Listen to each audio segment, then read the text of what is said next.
তুমি জান্নাতের কোন দরজা দিয়ে যেতে চাও কমেন্টে অবশ্যই জানাও।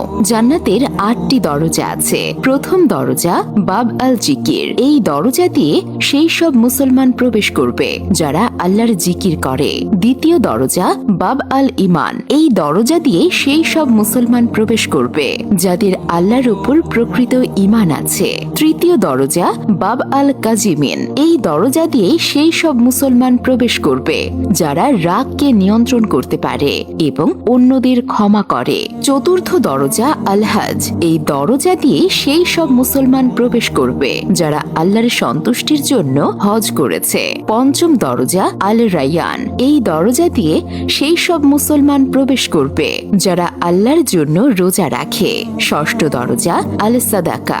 এই দরজা দিয়ে সেই সব মুসলমান প্রবেশ করবে যারা আল্লাহ তাআলার সন্তুষ্টির জন্য দান খয়রাত করে। সপ্তম দরজা আল জিহাদ। এই দরজা দিয়ে সেই সব মুসলমান প্রবেশ করবে যারা আল্লাহর রাস্তায় জিহাদ করে।